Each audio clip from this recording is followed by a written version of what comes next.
Hoje nós vamos falar aqui no Bom Dia Responde sobre quem são doenças raras, mas que juntas elas atingem 13 milhões de brasileiros. Muita gente, né, Célia? É muita gente mesmo, a gente não faz nem ideia. E o que preocupa mais é que são tratamentos muito caros, não são de fácil acesso na rede pública de saúde.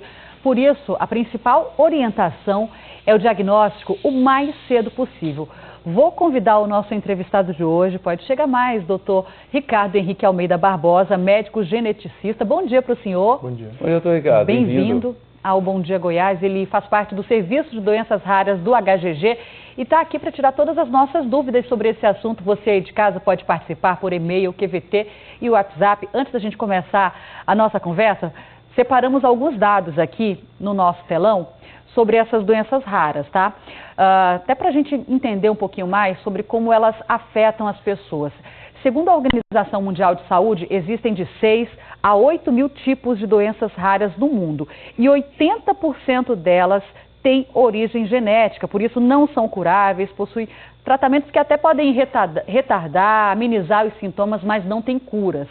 E é interessante esse dado aqui, 75% surgem no começo da vida. Eu gostaria que o doutor Ricardo começasse, então, explicando para a gente um pouquinho sobre essa abrangência. A gente ouve, assim, falar doença rara, imagina que é algo raro. E, de repente, se depara com esses dados, doutor Ricardo? Sim. A doença rara, por definição, ela é uma doença que acomete menos de 65 pessoas para cada 100 mil habitantes de uma população. Por isso são chamadas doenças raras. Por isso elas são raras, elas são menos frequentes do que as outras doenças mais comuns, como hipertensão e diabetes. O que acontece é que pelo número de doenças raras que existe ser muito grande, em torno de 7 mil, quando a gente soma todas essas pessoas, que é de pouquinho em pouquinho quem tem uma doença rara, no final a gente tem um grupo muito grande de pessoas. Por isso que a gente tem esse impacto de mais ou menos 13 milhões de brasileiros que a gente espera que tenham algum tipo de doença rara. E existe aí uma dificuldade muito grande relacionada ao tratamento. Eu falei aqui 80% de origem genética, quer dizer, há pouco a ser feito? Sim, a primeira questão é em relação ao próprio diagnóstico. A maioria das pessoas que acabam não tendo acesso a um tratamento é porque o diagnóstico não conseguiu ser feito. Tem até aqui algum dado sobre isso aí que o senhor está falando, que é a questão do diagnóstico, isso me chamou muito a atenção, que os pacientes procuram em média 7,3 médicos para conseguir chegar a um diagnóstico mais específico? Sim, como essas doenças, a maioria dos sinais e sintomas delas se confundem muito com doenças comuns, as pessoas acabam tendo muitos outros diagnósticos ao longo da vida. Então, é um paciente que muitas vezes tem um diagnóstico inicial, esse diagnóstico não é confirmado, ele procura um segundo especialista, não contém outro diagnóstico, até que ele chegue em um centro que seja especializado em fazer diagnóstico de doenças raras. Ou às vezes até o diagnóstico é tão assustador que ele não acredita num primeiro momento que esteja acontecendo aquilo com ele, né? Sim, principalmente para as doenças que são neurodegenerativas, que começam a manifestar mais tarde. Por exemplo, entre as raras, a mais comum? A gente não temos. Não tem a ELA, por exemplo, que a gente fala bastante, sim, né? Ela é uma doença que tem uma frequência populacional grande, como existem muitos tipos de ela, acaba que quando a gente agrupa por esse nome, como esclerose lateral amiotrófica, a gente faz a mesma coisa das doenças raras. A gente pega várias doenças que são menos frequentes e agrupa num grupo e acaba ficando mais importante.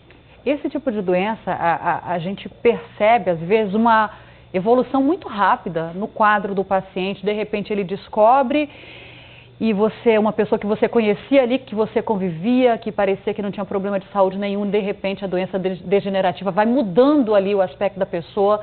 É muito assustador, não é, doutor?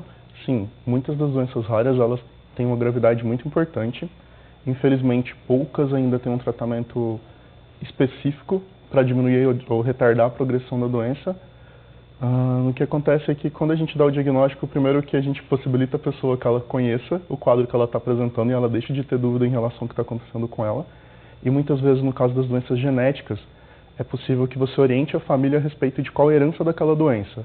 Se ela existe um risco de recorrência ou não, e essa pessoa consiga se programar em relação à própria vida e a dos filhos. É o senhor falar que ela passa a não ter dúvidas, mas ela vai ficar sabendo também a partir daquele momento que ela vai, até o resto da vida, vai ter que conviver com aquela situação, né?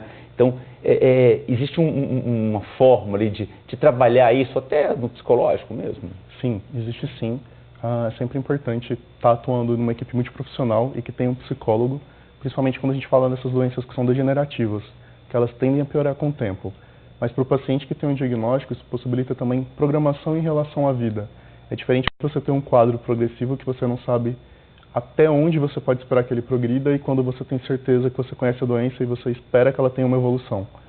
Vou pedir para o senhor continuar aqui conosco, já começamos a receber as participações dos nossos telespectadores. Beto Silva, por exemplo, está querendo saber detalhes da neuropatia hereditária periférica. Beto, daqui a pouquinho o Dr. Ricardo volta, vai responder a sua dúvida e também dos outros telespectadores que já estão participando. Muito obrigada e até mais, doutor.